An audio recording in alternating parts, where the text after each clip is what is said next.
What did liberal nationalism stand for? Early 19th century में Europe में national unity के जो आइडियाज थे वो लिबरलिज्म के आइडिया से क्लोजली एसोसिएटेड थे।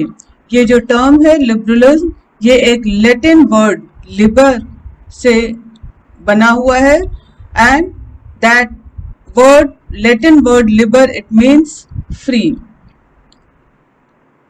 For all the new middle classes, liberalism stood for freedom for the individual and equality of all before the law. Politically, it emphasized the concept of government by consent. New middle classes के लिए liberalism इसका मतलब freedom for the individual and equality of all before law। और अगर हम political sense में देखते हैं तो politically liberalism का मतलब कि जो गवर्नमेंट है it should be based on the consent of the people. French revolution के बाद से ही जो लिबरलिज्म वर्ड है ये यूज होता था for the end of aristocracy and clerical privileges, a constitution and representative government through parliament. 19th century liberals also stressed the inviolability of private property. तो French revolution के बाद से ही लिबरलिज्म इसका मतलब था एरिस्टोक्रेसी, मोनार्की रूल का खत्म होना, क्लेरिकल प्रिविलेजेस जो हैं प्रिविलेजेस बाय बर्थ, चाहे वो नोबल्स के हों या फिर क्लर्जी ग्रुप के हों, उसको खत्म होना और कंट्री के लिए एक कॉन्स्टिट्यूशन होना और कंट्री को कॉन्स्टिट्यूशन के थ्रू जो इलेक्टेड रिप्रेजेंटेटिव है पार्लियामेंट के वो गवर्न करें। 19th सेंचुरी में जो लिबरल्स थे उन्होंने प्राइवेट प्रॉपर्टी को रिस्पेक्ट करने और उसको रिमूव ना करने पर भी स्ट्रेस दिया। लेकिन यहाँ पर इक्वालिटी बिफोर लॉ इसका ये मतलब नहीं है यूनिवर्सल सफरेज, मतलब वोटिंग राइट सबको दिए जाएं। फ्रेंच रिवॉल्यूशन के बाद से जब नेशनल असेंबली बनी थी तो नेशनल असेंबली ने जो वोटिंग राइट्स थे वो प्रोवाइड किए थे exclusively to property owning man.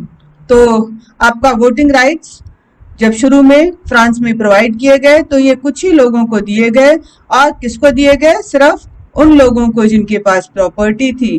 तो men without property and all the women, they were excluded from political rights. Only for a brief period under the Jacobin did all adult males enjoy suffrage. सिर्फ revolutionary government के समय में ही सिर्फ all adult male members को voting rights मिले थे। लेकिन इसके बाद जब नेपोलियन बोनापार्ट पावर में आया, नेपोलियनिक कोड के थ्रू लिमिटेड सफरेज दोबारा रिस्टोर कर दिया गया और वुमेन को भी माइनर का स्टेटस दे दिया गया। Now women they were subject to the authority of fathers and husband. 19th century में, अर्ली 20th सेंचुरी में जो वुमेन थी and non propertied sections of society, उन्होंने मूवमेंट ऑर्गेनाइज किए ताकि वो इक्वल पॉलिटिकल राइट्स को डिमांड कर सकें। इकोनॉमिक स्फीयर में लिबरलिज्म इसका मतलब था freedom of market and abolition of state imposed restriction on the movement of goods and capital। 19th century से ही मिडिल क्लास के जो लोग थे वो ये डिमांड कर रहे थे कि मार्केट्स को फ्री किया जाए, स्टेट इम्पोज रिस्ट्रिक्शंस जो है उसको एबॉलिश किए जाएं। इसको हम बेहतर समझने की कोशिश करेंगे एक एग्जाम्पल के थ्रू।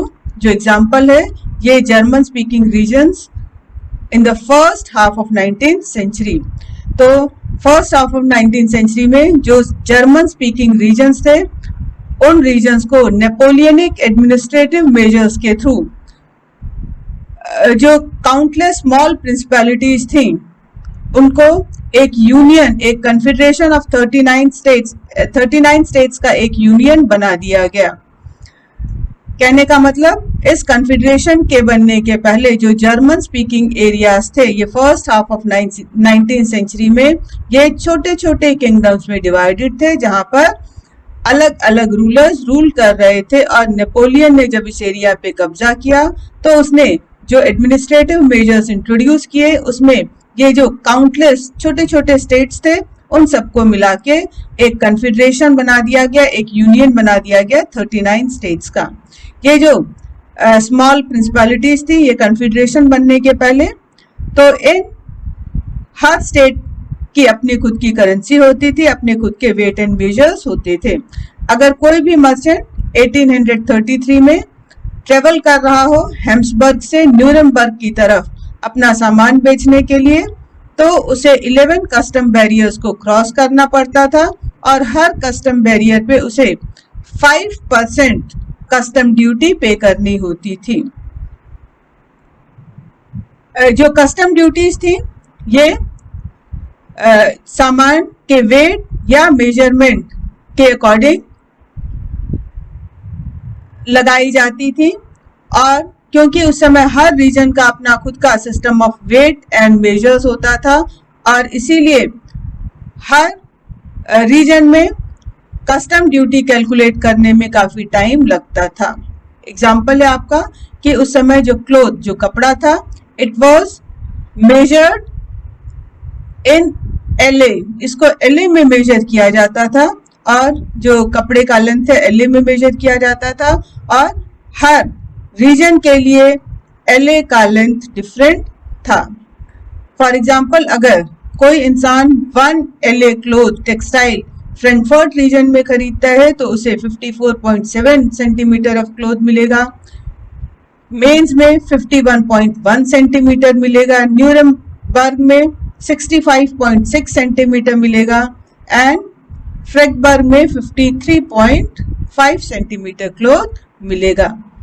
ऐसी कंडीशंस जो थी वो इकोनॉमिक एक्सचेंज में, इकोनॉमिक ग्रोथ में बैरियर मानी जाती थी और इसीलिए न्यू कमर्शियल क्लास जो था वो चाहता था कि एक यूनिफाइड इकोनॉमिक टेरिटरी क्रिएट की जाए जिसके कारण unhindered movement of goods, people and capital possible हो। और इसीलिए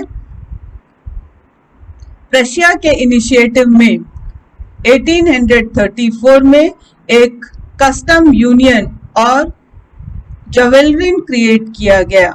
ये जो कस्टम यूनियन या जवेलरिन था, this union abolished tariff barriers, इस यूनियन में टैरिफ बैरियर्स को एबॉलिश कर दिया गया।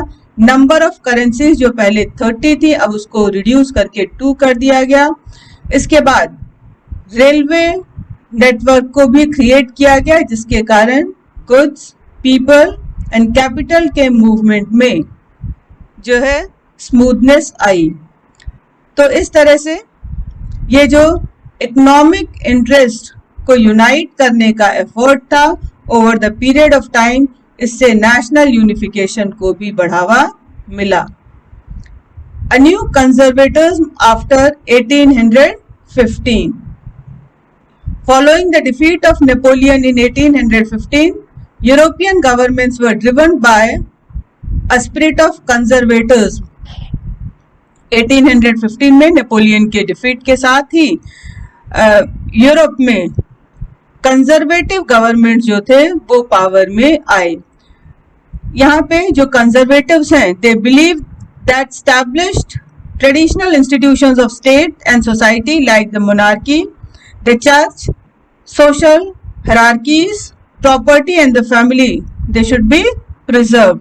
तो कंजर्वेटिव्स जो है ये सडन चेंज को अपोज करते हैं, ये ट्रेडिशन को रिस्पेक्ट करने की बात करते हैं। उनका मानना है कि ट्रेडिशनल इंस्टीट्यूशंस को जो है उनको रिस्टोर किया जाना चाहिए, उनको स्ट्रेंथन बनाया जाना चाहिए, जैसे मोनार्की जो किंगशिप है या जो एंशिएंट इंस्टीट्यूशन चर्च, जो सोशल डिविजन्स हैं, प्रॉपर्टी, राइट टू प्रॉपर्टी, यह जो आपका फैमिली का ऑर्गेनाइजेशन है उस सबको प्रिजर्व किए जाने की ज़रूरत है। लेकिन कंजर्वेटिव्स इन्होंने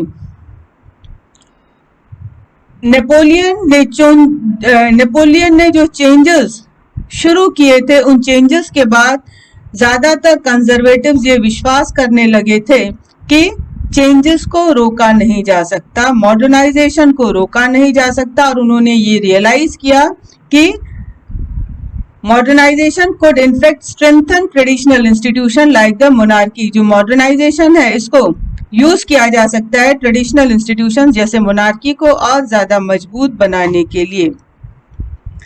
मॉडर्नाइजेशन के थ्रू स्टेट पावर ज्यादा इफेक्टिव होगा, ज्यादा स्ट्रांग होगा, और इसके लिए उन्होंने कहा कि modern army, efficient bureaucracy, a dynamic economy, a growing economy, abolition of feudalism and serfdom could strengthen the autocratic monarchies of Europe. ये जो आपका मॉडर्नाइजेशन है, आर्मी को मॉडर्नाइज करना, effective bureaucracy, economic development, feudalism को एबॉलिश करना, जो slavery है उसको एबॉलिश करना, इन सारे एफर्ट्स के थ्रू यूरोप में ऑटोक्रेटिक मोनार्की को और ज़्यादा स्ट्रेंथन किया जा सकता है। और इसके लिए 1815 में यूरोपियन पावर्स के रिप्रेजेंटेटिव जो थे ब्रिटेन, रशिया, प्रशिया और ऑस्ट्रिया, यूरोपियन पावर के वो रिप्रेजेंटेटिव जिन्होंने कलेक्टिवली नेपोलियन बोनापार्ट को हराया था, तो ये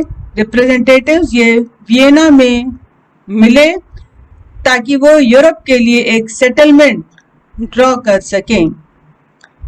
this Vienna Congress was hosted by Austrian chancellor Duke Metternich. ये जो वियना कांग्रेस थी इसके जो हेड थे ये ऑस्ट्रियन चांसलर ड्यूक मेटरनिक थे, और वियना कांग्रेस के जो रिप्रेजेंटेटिव्स थे उन्होंने ट्रीटी ऑफ वियना के टर्म्स एंड कंडीशंस को ड्रॉ किया, फॉर्म किया। और ये जो ट्रीटी ऑफ वियना था इसके टर्म्स कंडीशंस का जो ऑब्जेक्टिव था that was undoing most of the changes that had come about in Europe during the Napoleonic War. Europe में नेपोलियनिक वॉर के समय जो भी यूरोप में चेंजेस आए थे उन सबको खत्म करना, और वियना कांग्रेस के थ्रू बॉर्बन डायनेस्टी जो कि फ्रेंच रिवॉल्यूशन के बाद हटा दी गई थी उनको दोबारा पावर में रिस्टोर किया गया। इसके अलावा फ्रांस ने उन सारी टेरिटरीज को खो दिया जिन टेरिटरीज पर नेपोलियन के समय कब्जा किया था फ्रांस ने। इसके अलावा फ्रांस के बॉर्डर्स पे कई सारे स्टेट्स क्रिएट किए गए ताकि फ्यूचर में फ्रांस के एक्सपेंशन को प्रिवेंट किया जा सके। जैसे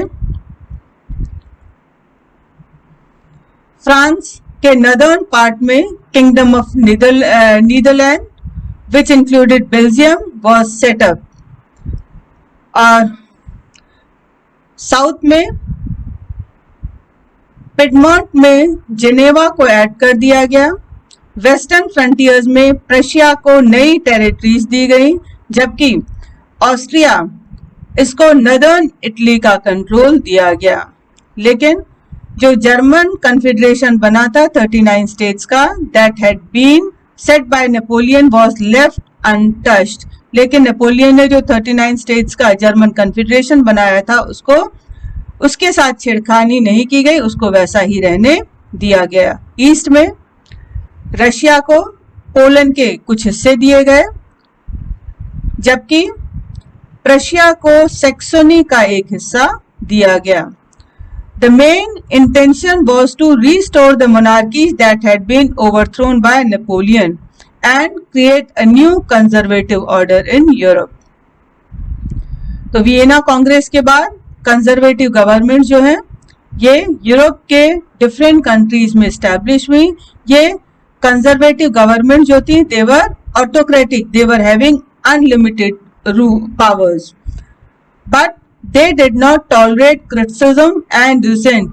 लेकिन ये जो कंजर्वेटिव रिजिम्स थी ये विरोध, आलोचना बर्दाश्त नहीं कर सकती थी, और इसीलिए जिसने भी ऑटोक्रेटिक गवर्नमेंट पर क्वेश्चन रेज किया उन सबको कुचलने के लिए स्टेप उठाए गए। ज्यादातर सबसे इंपॉर्टेंट स्टेप था सेंसरशिप वाज इम्पोज्ड, सेंसरशिप लागू कर दिया गया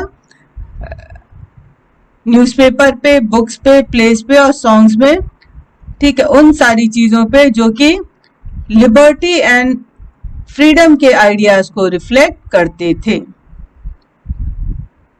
लेकिन फ्रेंच रिवॉल्यूशन की जो मेमोरी थी उन मेमोरीज ने आने वाले समय में लिबरल्स को इंस्पायर किया और जो लिबरल नेशनलिस्ट थे इन्होंने फ्रीडम ऑफ प्रेस को एक इम्पॉर्टेंट टूल के रूप में यूज किया कंजर्वेटिव ऑर्डर को क्रिटिसाइज करने के लिए। द रिवोल्यूशनरीज 1815 के बाद रिप्रेशन के डर से कई सारे लिबरल नेशनलिस्ट अंडरग्राउंड हो गए। इन्होंने अपनी खुद की सीक्रेट सोसाइटीज बना ली। तो आपके लिबरल नेशनलिस्ट के कई सारे सीक्रेट सोसाइटीज जो थी ये यूरोपियन स्टेट्स में एस्टैब्लिश की गई to train revolutionaries and spread their ideas.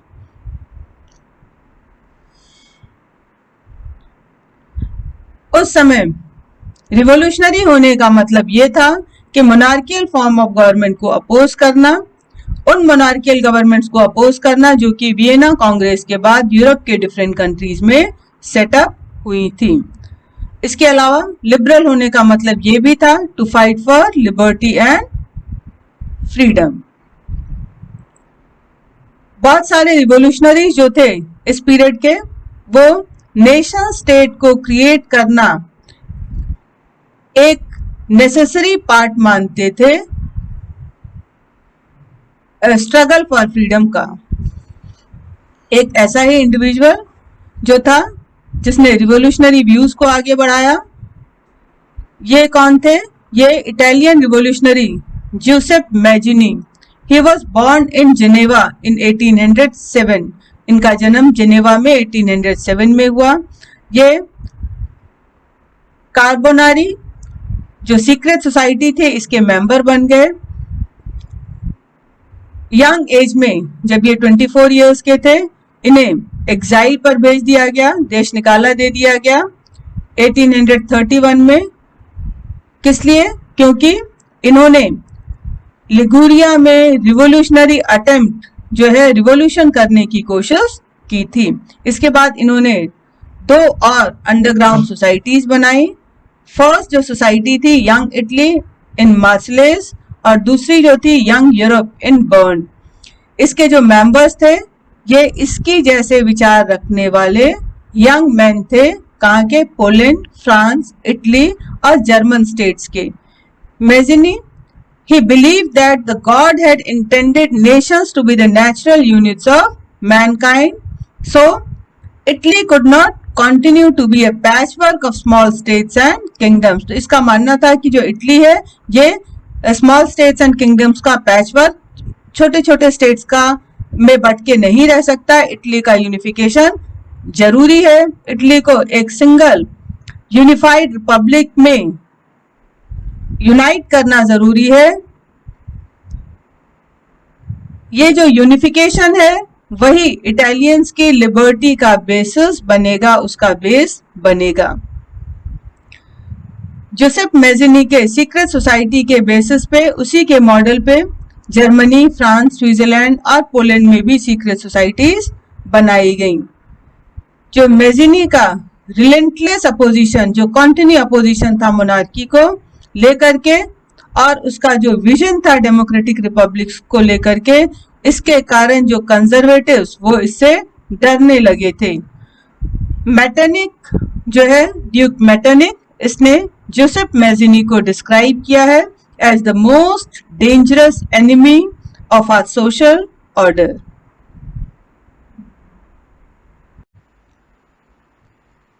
The age of revolutions 1830 to 1848।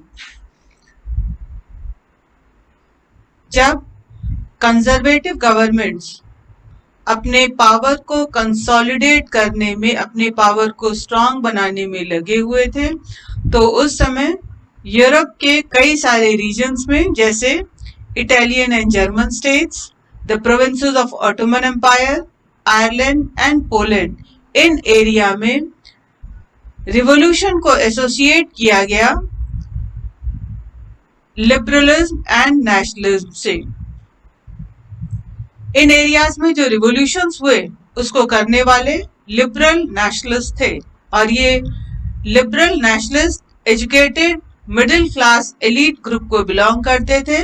इसमें professionals, school teachers, clerks, members of commercial middle class के लोग इन्वॉल्व थे। First sudden big change took place in France in July 1830 when Bourbon kings were overthrown by liberal revolutionaries। तो पहला जो बड़ा बदलाव France में जुलाई 1813 में हुआ जब बॉर्बन जो किंग्स थे उनको लिबरल रिवोल्यूशनरीज ने पावर से हटा दिया और अब फ्रांस में कॉन्स्टिट्यूशनल मोनार्की स्टैब्लिश हुई with Louis Philippe as its head। When France sneezes, Metternich once remarked, the rest of Europe catches cold। It means that revolutionary events in France give inspiration to the other liberal revolutionaries in Europe। तो France की जो घटनाएं हैं वो Europe के बाकी liberal जो nationalist हैं उनको इंस्पायर करती हैं और फ्रांस के इंसिडेंट से इंस्पायर होकर यूरोप के दूसरी कंट्रीज में भी वैसे इंसिडेंट्स होते हैं। तो जुलाई 1813 फ्रेंच रिवॉल्यूशन के बाद ब्रुसेल्स यहाँ पर भी अपराइजिंग शुरू हो गया और यहाँ पर इसका रिजल्ट ये हुआ कि Belgium it broke away from United Kingdom of the Netherland. जो बेल्जियम था ये यूनाइटेड किंगडम ऑफ नीदरलैंड से अलग हो गया, सेपरेट हो गया।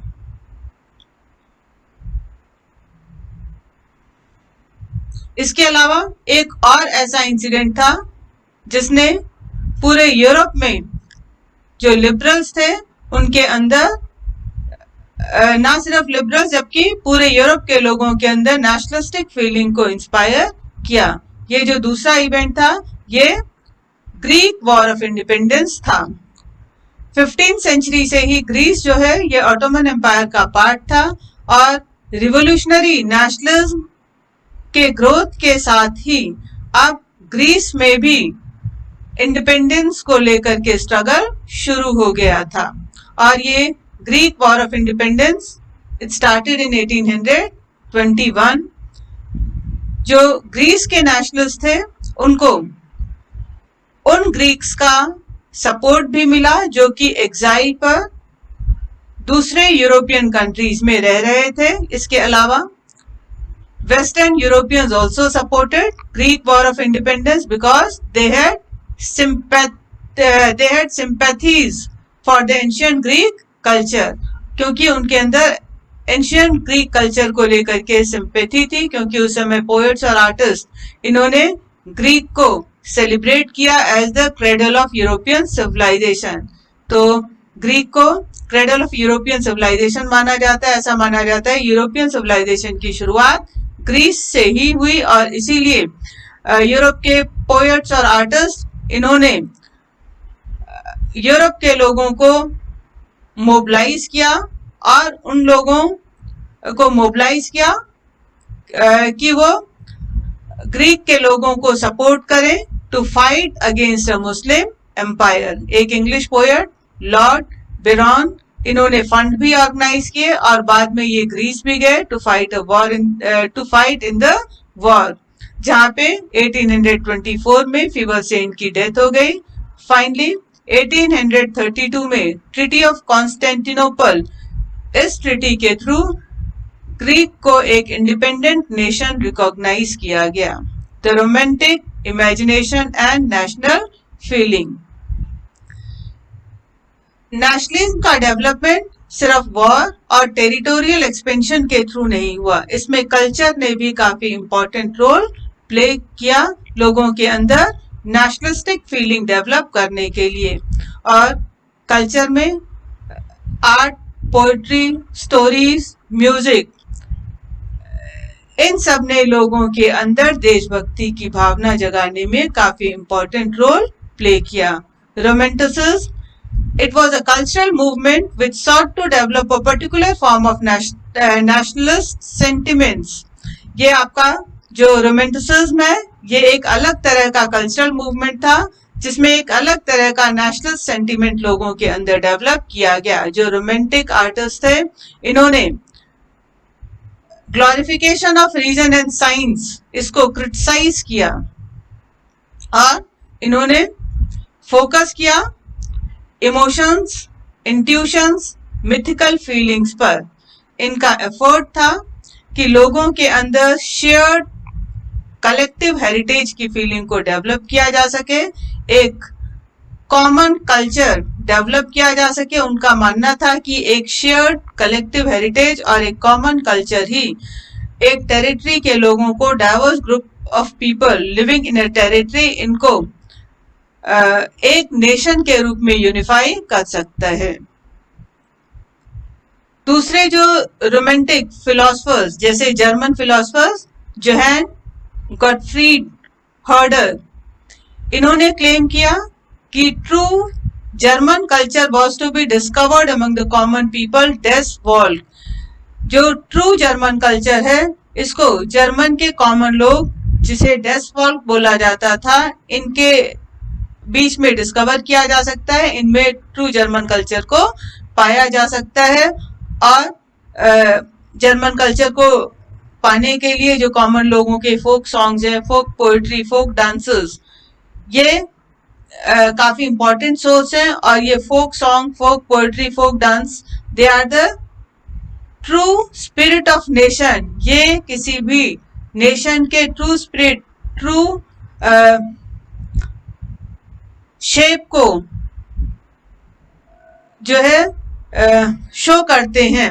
और इसीलिए इन्होंने फोकस किया कि इनको कलेक्ट किया जाए, इनको रिकॉर्ड किया जाए। और ये जो फोक कल्चर है ये नेशन बिल्डिंग प्रोजेक्ट का काफी इंपॉर्टेंट पार्ट है। इसके अलावा vernacular languages, regional and local languages पर भी एम्फेसिस दिया गया। और जो आपके वर्नाकुलर लैंग्वेजेस में फोकलोर्स थे उसको कलेक्ट करने की, उसको रिकॉर्ड करने की बात कही गई, क्योंकि ऐसा मानना था कि किसी भी सोसाइटी का ट्रू पिक्चर वहाँ के लोकल लिटरेचर से ही रिकवर किया जा सकता है।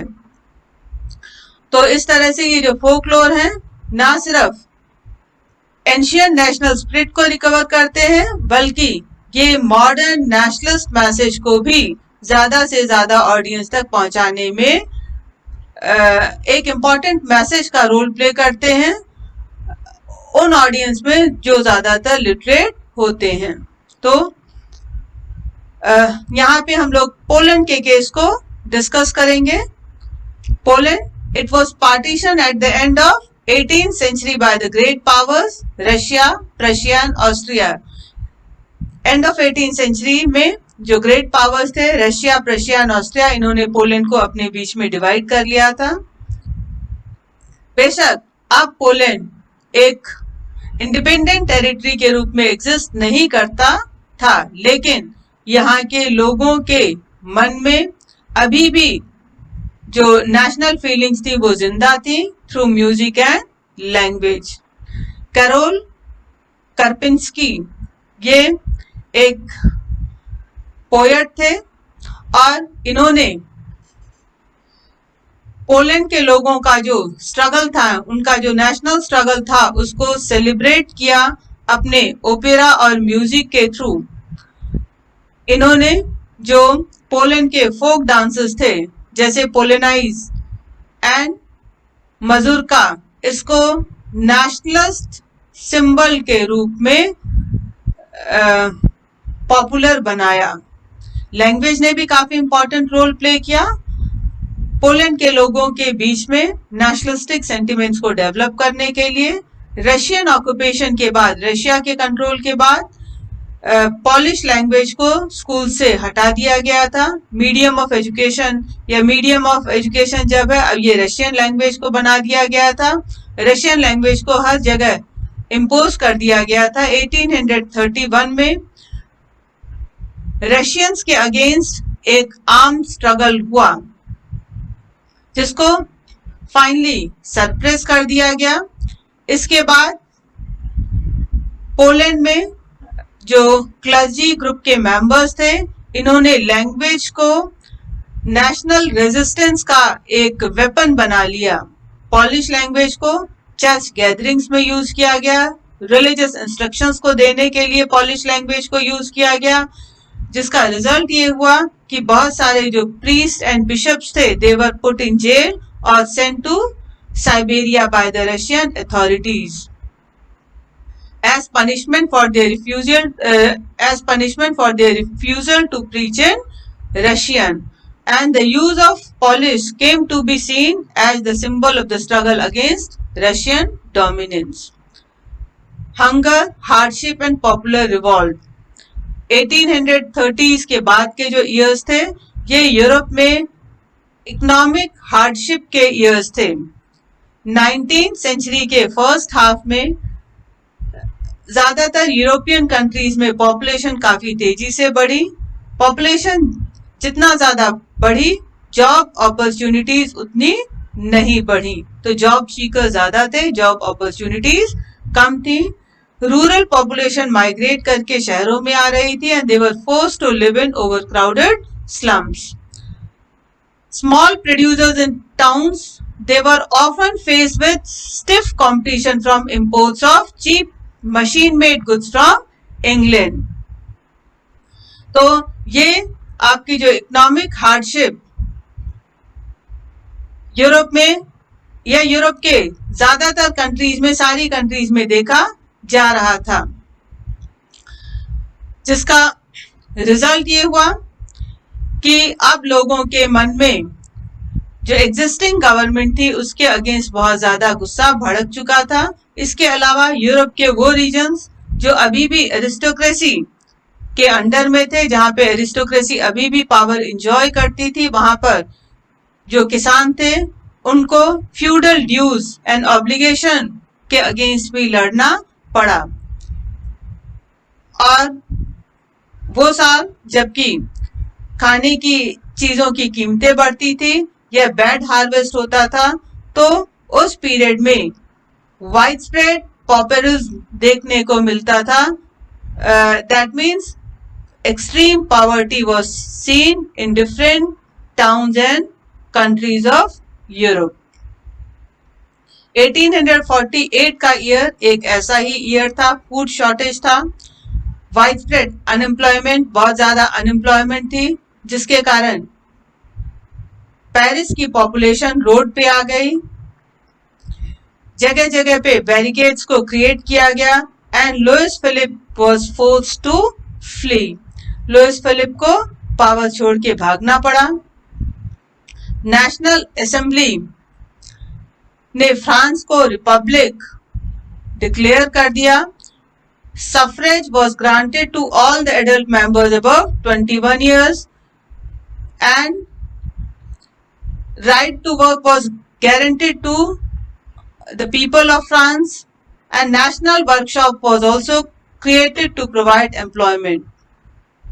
इसके पहले 1845 में सिलेसिया के वीवर्स ने भी वहां के कॉन्ट्रैक्टर्स के अगेंस्ट रिवॉल्ट किया, उन कॉन्ट्रैक्टर्स के अगेंस्ट रिवॉल्ट किया जो कि उन्हें रॉ मटेरियल सप्लाई करते थे और उनसे फिनिश गुड्स को रिड्यूस प्राइस में परचेज करते थे।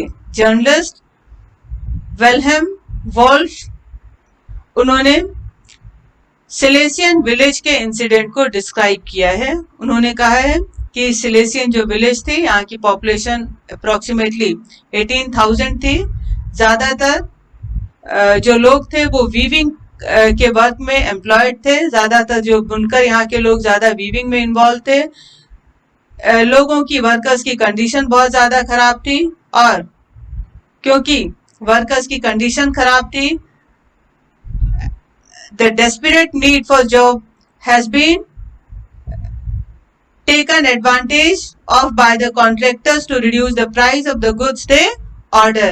और ये जो डेस्परेट नीड ऑफ जॉब था वर्कर्स के लिए, वीवर्स के लिए, इसका फायदा कॉन्ट्रैक्टर्स ने उठाया और उन्होंने जो वो फिनिश गुड्स वीवर से खरीदते थे उसके प्राइस को रिड्यूस कर दिया, जिसके कारण वीवर्स काफी नाराज थे।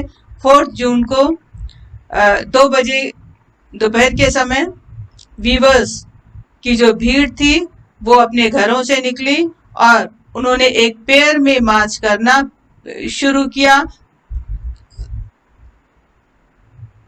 ये इनका जो मार्च था up to the mansion of their contractor demanding higher wages, contractors के जो मेंशन थे लार्ज हाउसेस उसकी तरफ इन्होंने मार्च किया। इनका जो डिमांड था हायर वेजेस के लिए था, लेकिन यहाँ पर देवर मिसट्रीटेड, मिसबिहेव्ड और इन्हें थ्रेट किया गया, डराया धमकाया गया, जिसके कारण एक वीवर्स का जो एक और ग्रुप था उन्होंने वो जबरदस्ती वीवर्स का ग्रुप ये कॉन्ट्रैक्टर्स के हाउस में घुस गया। इन्होंने वहां के एलिगेंट विंडो प्लेन्स को स्मैश कर दिया, मतलब यहाँ की खिड़कियां तोड़ डाली गई, फर्नीचर तोड़ डाले गए, जो पोर्सिलेन क्रॉकरीज थी वो तोड़ डाली गई। दूसरा जो ग्रुप था उन्होंने कॉन्ट्रैक्टर के स्टोर हाउसेस में, गोडाउन्स में अटैक करके उसमें घुस गए। वहां पर जो क्लोथ के सप्लाई को इन्होंने लूट दिया, बाद में इसको भी इन्होंने डिस्ट्रॉय कर दिया। जो कॉन्ट्रैक्टर था वो अपने परिवार के साथ जान बचाने के लिए नेबरिंग विलेज में भाग गया, लेकिन ऐसे इंसान को उस गांव ने शेल्टर देने से मना कर दिया। फाइनली जो कॉन्ट्रैक्टर था 24 घंटे के बाद आर्मी की मदद से वापस गांव में लौटा। इसके बाद जो इंसिडेंट हुआ, जो वीवर्स के रिवॉल्ट को सरप्रेस करने का, इसमें लगभग 11 वीवर्स दे वर शॉट डेड।